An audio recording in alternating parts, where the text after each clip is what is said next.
अरे अरे अरे, ये सब क्या लगा रखा है? हटो सामने से, दिख नहीं रहा?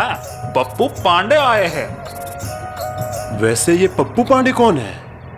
हम हैं, और कौन? अब ज्यादा बत्तीसी मत दिखाओ, सामने से हट जाओ, हमारे कस्टमर को लेट हो रहा है। पप्पू पांडे हर जगह अपनी ढूस जमाने में ही उलझा रहता था। गांव के नुक्कड़ पर उसका अड्डा था, जहां वो बड़ी बड़ी डोंगे हाला करता था। पिछले साल मेरी ऑटो में एक टूरिस्ट पैसेंजर बैठा था, उसके साथ मैं पूरा आगरा घूमा, ताजमहल देखा, उसके साथ बड़े बड़े होटल में रहा, और पूछ मत, वो फॉरेनर तो मेरे सिवा कहीं घूमता ही नहीं था। ऐसा क्या? और नहीं तो क्या। और बस तभी वहां एक दूसरा ऑटो वाला आ गया। भाई, तुम लोगों ने सुना कि नहीं? क्या?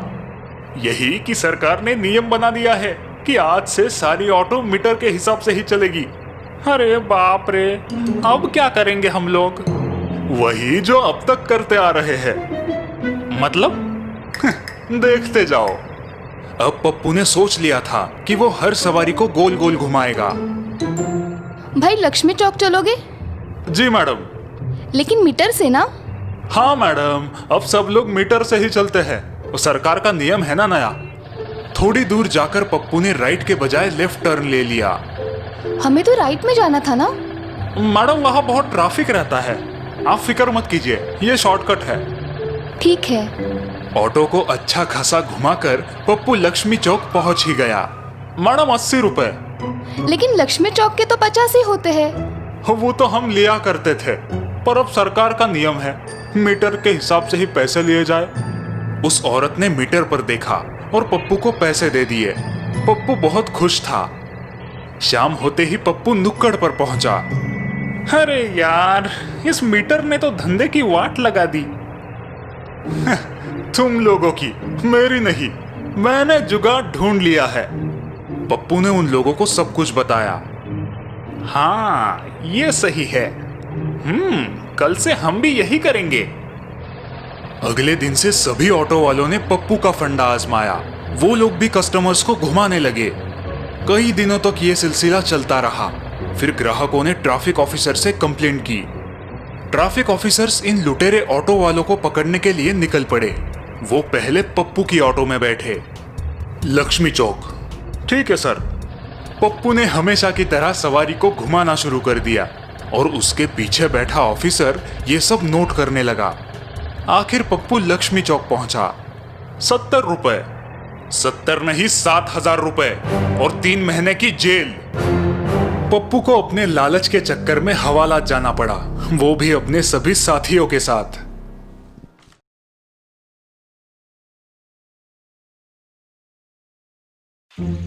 ये है रॉकी, विकी और रोहित। आज तीनों पहुंचे हैं हरिश्चंद्रगढ़। भाई, ये तो बहुत ऊंचा लग रहा है तो ऊंचा, लेकिन मजा आएगा ट्रैकिंग करने में। हाँ, तुम दोनों की मजा और मेरी सजा। तुम्हारे बैग्स हल्के हैं और मेरा इतना भारी।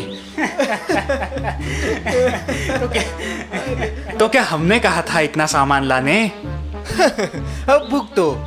तीनों दोस्तों ने पहाड़ चढ़ना शुरू कर दिया। इसे कहते हैं असली ट्रेकिंग। वैसे कितना टाइम लगेगा हमें वहां ऊपर पहुंचने में? यही कोई 6-7 घंटे। क्या? तीनों दोस्त अपना सफर जारी रखते हैं। सुबह से शाम हो गई, सूरज ढल रहा था। यार, अब मुझसे चला नहीं जाएगा। हाँ, मुझसे भी। हाँ ठीक है, थोड़ा आराम कर लेते हैं। चलो उस पेड़ के नीचे बैठते हैं। विकी एक पेड़ के नीचे बैठ गया और पानी पीने लगा। रॉकी ने अपने जेब से एक चॉकलेट निकाली और उसे खाने लगा। रोहित बहुत थक गया था। उसे पेड़ के पास एक सीधा मार्बल दिखा। वो उस पर लेट गया। कुछ देर बाद, चलो यार, अब चलते हैं, वरना ऊपर पहुंचने में देर हो जाएगी। हाँ यार, हाँ चलो। रोहित ने अपना सारा सामान बड़ी आसानी से उठा लिया। लगता है आराम करके इसमें एनर्जी आ गई। भाई, तू भूल गया क्या? ये तो सुपरमैन है। रोहित ने इनकी बातों पर ध्यान नहीं दिया और चलने लगा। दोनों दोस्त उसके पीछे चलने लगे। लेकिन रोहित जिस मार्बल पे सोया था वो एक कब्र थी। विकी और रॉकी बातें करते हुए चल रहे हैं, लेकिन रोहित कुछ नहीं बोल रहा। अचानक रोहित सामने से गायब हो गया। रोहित! रोहित! अरे रोहित कहाँ गया? ये मैं यहाँ हूँ। तू यहाँ कैसे? तू पीछे कब गया? बस अभी। चलो जल्दी चलो। रॉकी और विकी फिर से चलने लगे। उन्हें कुछ तो अजीब लग रहा था। ये क्या हो रहा है? शायद हमारा वहम हो। चल चलते हैं। कुछ देर चलने के बाद रोहित अचानक सामने चलने लगा। अरे ये वापस आगे कैसे आया? पता नहीं। कुछ तो गड़बड़ है। दोनों दोस्तों को अब डर लगने लगा। कुछ ही देर में वो पहाड़ की चोटी पर पहुंच गए। अरे रॉकी, टेंट तेरे पास है क्या? नहीं, मेरे पास है। रोहित ने टेंट निकाल कर दिया। विकी ने कांपते हुए रोहित से टेंट लिया और फिर डरे हुए विकी और रॉकी टेंट लगाने लगे। अरे इसे हुआ क्या है? विकी, कुछ तो गड़बड़ है। हाँ, इसकी आवाज भी कितनी अजीब हो गई है। मुझे भूख लगी है। रॉकी और विकी ने अपने बैग से खाने का सामान निकाला और रोहित के सामने रख दिया। रोहित सारी चीजें हड़बड़ी में खाने लगा। ये देखकर रॉकी और विकी का गला सूख गया। मुझे और खाना चाहिए। हमारे पास तो सिर्फ इतना ही था। तुमने हम सबका खाना अकेले खा लिया? हाँ, और अब मैं तुम दोनों को भी खाऊंगा। विकी और रॉकी अपनी जान बचाने के लिए यहाँ वहाँ भागने लगे। भागते भागते वो दोनों उसी पेड़ के पास आ गए जहाँ वो कब्र थी। चलो बच गए। लेकिन ये रोहित को हो क्या गया है?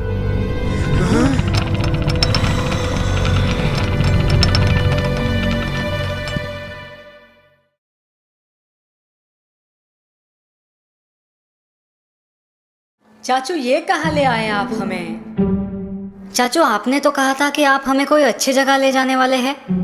हाँ। लेकिन ये तो एक खंडर म्यूजियम है। खंडर?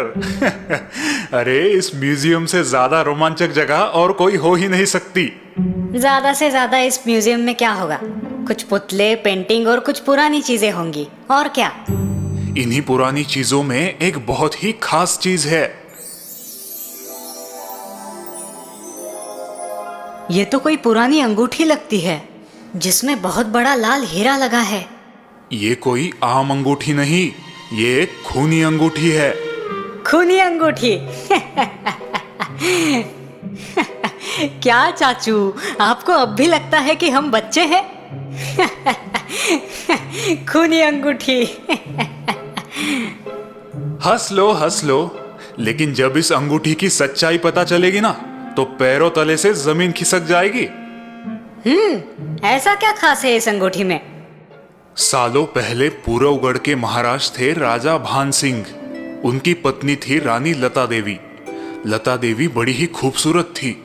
लोग कहते हैं कि वो उस वक्त की सबसे खूबसूरत औरत थी। राजा भान सिंह की दो और रानियां थी, चंद्रमती और नंदिनी, पर राजा भान सिंह की प्रिय थी रानी लता देवी। राजा भान सिंह ने रानी लता देवी के लिए अलग महल बनवाया। वो उनकी सारी इच्छाएं पूरी करता था। महाराज, हमें आपसे कुछ चाहिए। बोलिए। हम चाहते हैं कि हमारे लिए एक ऐसा नायाब तोहफा लाए जो आज तक किसी ने नहीं देखा है। हम अवश्य लाएंगे। कहते हैं कि ये तोहफा लाने के लिए राजा भान सिंह अपने घोड़े पे सवार होकर भारत से अफगान गए। वहां उन्होंने एक सौदागर से एक नायाब अंगूठी खरीद ली। इस अंगूठी में एक बड़ा सा लाल हीरा था। महाराज भान सिंह ने वो अंगूठी रानी लता देवी को दी। वो खुशी से फूले ना समाई। लेकिन ये अंगूठी उनकी दोनों पत्नियां चंद्रमती और नंदिनी को भी चाहिए थी। चंद्रमती ने रानी लता देवी के खाने में जहर मिलाया। ये तुमने क्या किया चंद्रमती? और उसे मारकर वो अंगूठी छीन ली। लेकिन उस अंगूठी को हासिल करने के बाद चंद्रमती बदल गई। वो पागलों की तरह चिल्लाने लगी। आखिर मैंने ये अंगूठी पा ली। तभी राजा भान सिंह वहां पहुंचे।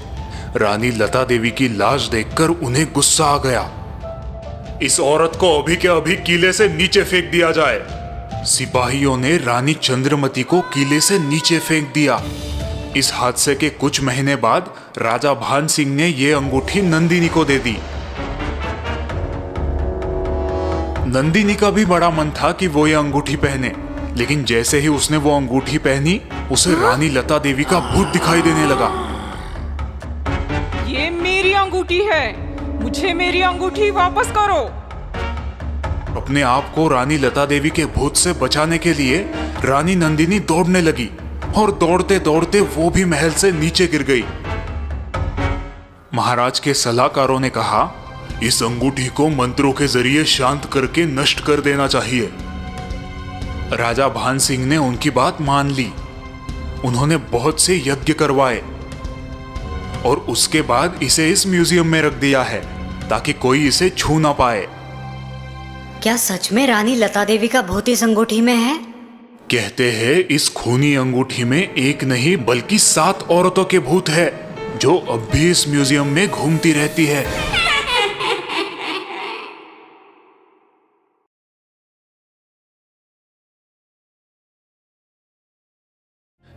ये कहानी है एक कुएं की जो गांव के बीचों बीच था, लेकिन गांव वाले इसका पानी बिल्कुल नहीं पीते थे और अगर कोई गलती से पी लेता तो उसका अंजाम उसे भुगतना पड़ता। आओ आओ आओ हमारे पास आओ।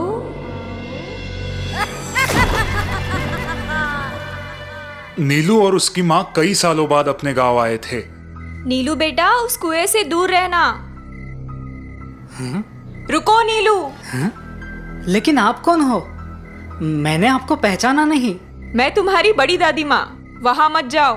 लेकिन बड़ी दादी माँ, आखिर उस कुएं में है क्या? भूत, माँ बेटे का भूत। क्या दादी, भूत वूत कुछ नहीं होता। तू विदेश में रहता है, भूतों पे तुझे कहाँ यकीन आएगा? आंखों देखा ही मानेगा। खैर, उस कुएं में 2 बहुत ही खतरनाक भूत रहते हैं। पिछले 50 सालों से वो वही है। इसका मतलब भूत भी आपसे उम्र में छोटे हैं। धत, मेरा मजाक उड़ाता है? जब तुझे भौरी और भीकू दिखेंगे ना, तब समझेगा। भौरी और भीकू?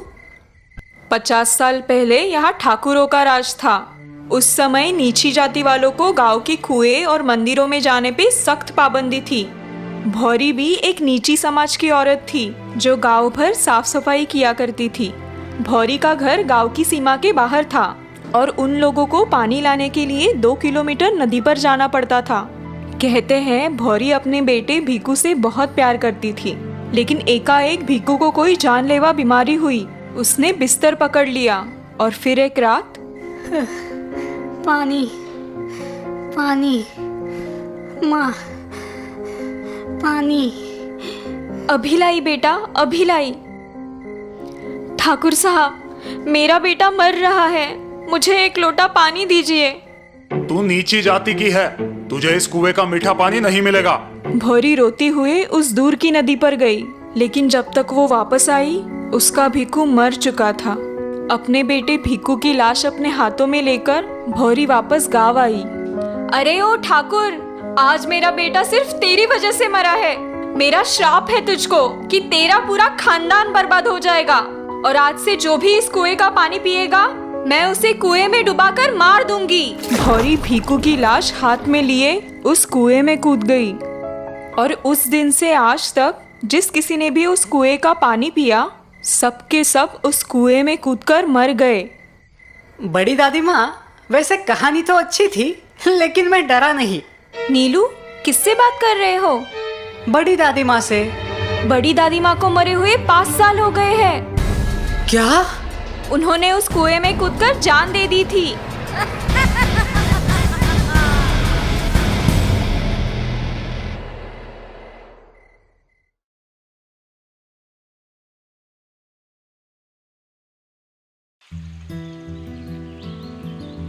ये जगन है जो आज ही काम की तलाश में अहियापुर आया है। जगन यहाँ अपने मामा हरिया के घर रहने वाला है। प्रणाम मामा जी। चलो अच्छा है तुम आ गए। सफर कैसा रहा तुम्हारा? ठीक ही था। चीनू, अरे ओ चीनू के बच्चे, जगन के लिए पानी ले आना। चीनू पानी लेकर आया और जगन ने पानी पी लिया। तुम आराम करो, मैं तुम्हारे लिए चाय नाश्ते का इंतजाम करता हूँ। मामा जी, मामी नहीं दिखाई दे रही? वो बड़ी लंबी कहानी है, तुम आराम करो, बाद में समझाता हूँ। जगन आराम करने लगा। चीनू, मैं खेत जाकर आता हूँ, तुम जगन का ख्याल रखना। चीनू चाय और समोसा लेकर लौटा। ये लो गरम गरम समोसा। अरे वाह, तुम्हें तो समोसे भी बनाना आता है। अब बचपन से खाना ही तो पका रहा हूँ, तो आएगा ही ना। मैं समझा नहीं, और मम्मी जी कहाँ है? माँ, वो यहाँ नहीं रहती, वो अपने मायके में रहती है। पर क्यों? भूखी डायन की वजह से। भूखी डायन? हाँ, इस गांव में एक भूखी डायन हर रात हर घर को खटखटाकर खाना मांगती है। ये अजीब है। अजीब नहीं, ये एक श्राप है। आज से सालों पहले इस गांव में ठाकुरों का राज था। ठाकुर के बड़े बड़े खेत थे, जहां गांव के सारे लोग काम किया करते थे। इन्हीं में से एक थी रानी। रानी एक विधवा थी। रानी खेतों में काम करके दिहाड़ी से अपना घर चलाती थी। पहले तो सब कुछ ठीक था, लेकिन फिर रानी को एक जानलेवा बीमारी हो गई। वो काम पर ना जा सकी। उसे बहुत भूख लगी थी, लेकिन उसका कोई नहीं था। उस रात रानी ने गांव का हर एक दरवाजा खटखटाया, लेकिन किसी ने दरवाजा नहीं खोला। वो घर लौटी और उसने पानी पिया, और कमजोर होने की वजह से वही बेहोश हो गई।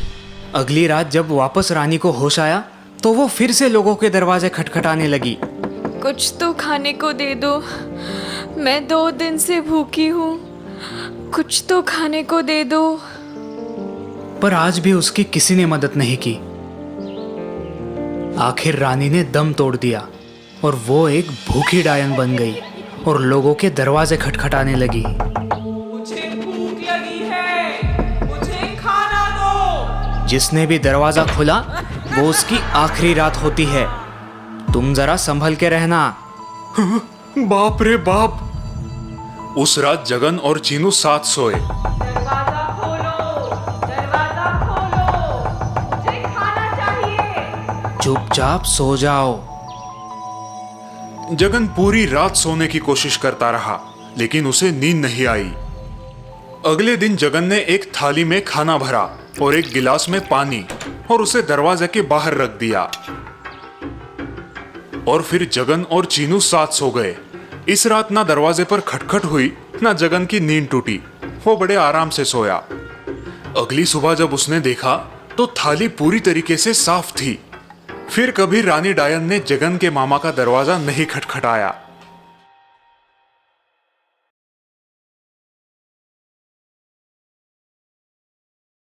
रात का वक्त था। मैं अपनी बाइक से बस घर ही लौट रहा था। कुछ दिन पहले ही मुझे ये जॉब मिला था। कभी डे शिफ्ट तो कभी नाइट शिफ्ट करके मैं बहुत थक जाता था। अभी भी जब मैं ऑफिस से निकला तो रात का 1 बज चुका था। अपनी शिफ्ट खत्म करके बहुत से लोग मेन रोड की तरफ जाते हुए मुझे दिखाई दे रहे थे। मैं भी उनके साथ मेन रोड की तरफ निकला। कुछ देर मेन रोड पर चलने के बाद हम सबके रास्ते अलग अलग हो जाते थे। हर कोई अपने अपने ठिकाने की तरफ निकल पड़ता था। मैं भी अपनी बाइक लेके निकल पड़ा। रात काफ़ी हो चुकी थी। दिन भर जो भगदड़ इस रास्ते पे मची रहती थी, उसका अब नामो निशान भी नहीं था। एक आध बार ही कोई मुझे सामने से आता हुआ नजर आता, या फिर कोई मुझे ओवरटेक करके आगे चला जाता। मैं भी अब हाईवे से निकल के एक दूसरे रास्ते से घर की तरफ बढ़ रहा था। यहाँ पे तो मेरे अलावा कोई भी नजर नहीं आ रहा था। गाड़ी की हेडलाइट में दिखाई देने वाला वो लंबा सुनसान रास्ता किसी अजगर की तरह सुस्त दिखाई दे रहा था। रात का वो सन्नाटा बहुत ही डरावना था, लेकिन क्या करें, मजबूरी थी। नौकरी संभालनी थी, नाइट शिफ्ट में काम करना जरूरी था। मैं अपने ही विचारों में खोया हुआ था। रास्ते पे कोई नहीं था, सो मैं अपनी बाइक रास्ते के बीचों बीच चला रहा था। आखिर यहाँ पर मुझे पूछने वाला था भी कौन। तभी मुझे पीछे से हॉर्न की आवाज आई और मैं अपनी बाइक को रास्ते के किनारे से चलाने लगा। कुछ ही पल में वो बाइक मुझे ओवरटेक करके आगे चली गई। मैंने देखा कि उस बाइक पे कोई कपल बैठा था, शायद पति पत्नी हो। उस आदमी ने काले रंग का जैकेट पहना हुआ था और उसके पीछे बैठी महिला ने लाल साड़ी। अचानक एक बात पर मेरा ध्यान गया। उस महिला की साड़ी का पल्लू पिछले व्हील के बिल्कुल नजदीक ही फड़फड़ा रहा था। हवा के झोंके से वो पल्लू कभी भी व्हील में फंस सकता था, जिससे उस महिला की जान भी जा सकती थी। मैंने अपने बाइक का स्पीड बढ़ाया और उनको ओवरटेक करते हुए मैंने उनसे कहा, बहन जी अपना पल्लू संभालिए, वरना पिछले व्हील में फंस जाएगा। उस महिला ने मुस्कुराते हुए अपना पल्लू संभाल लिया, लेकिन उसका पति मेरी ओर बड़ी अजीब नजर से देखने लगा। मैं आगे निकल गया। मन में हल्की सी खुशी महसूस हो रही थी, छोटी सी क्यों ना हो, मैंने आज किसी की मदद की। मैं इस बारे में सोच ही रहा था कि तभी वही बाइक मुझे ओवरटेक करके आगे जाने लगी। अरे वो औरत कहाँ गई?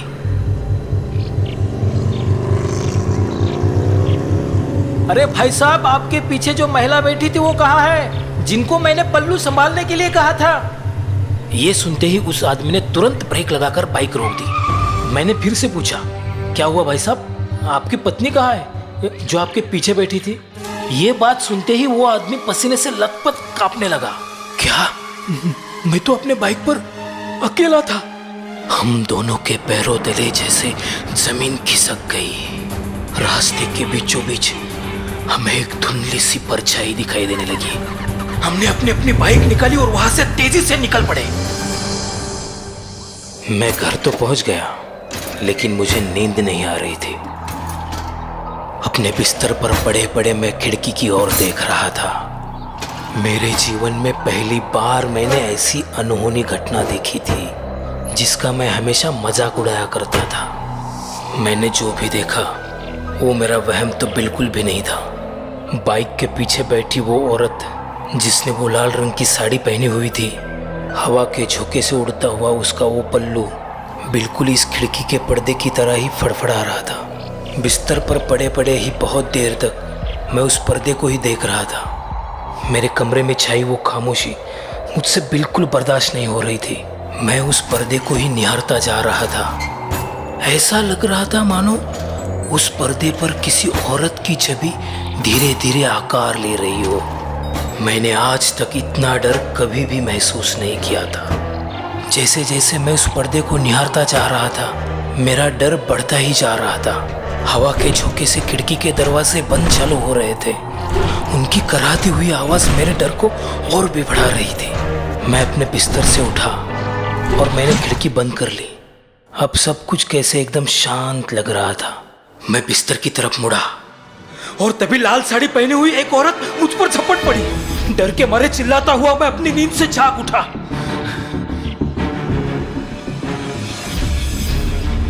सपना, मैं सपना देख रहा था। शायद उस हादसे ने मेरे दिमाग पर गहरा असर छोड़ दिया था। 2 दिन मैं काम पर नहीं गया। जैसे उस रास्ते की दहशत मेरे जहन में बैठ गई थी। आखिर कब तक मैं ऐसे ही घर में बैठा रह सकता था? मजबूरन 3 दिन बाद मैं अपने काम पर हाजिर हुआ, लेकिन मेरा मन काम में नहीं लग रहा था। मेरी नजर बार बार घड़ी की तरफ जा रही थी। आखिर रात के 12:30 बजे मेरी शिफ्ट खत्म हो गई। सब लोग अपने अपने घर निकल पड़े। मैंने भी अपने बाइक को स्टार्ट किया और मैं निकल पड़ा। हाईवे खत्म हुआ और मैं अब उसी रास्ते से आगे बढ़ने लगा। उस दिन की डरावनी यादें फिर से ताज़ा होने लगी। मेरे दिल की धड़कन बढ़ने लगी। डर का साया मेरे पूरे दिमाग पर छा गया। तभी मुझे मेरे पीछे से गाड़ी का हॉर्न सुनाई दिया।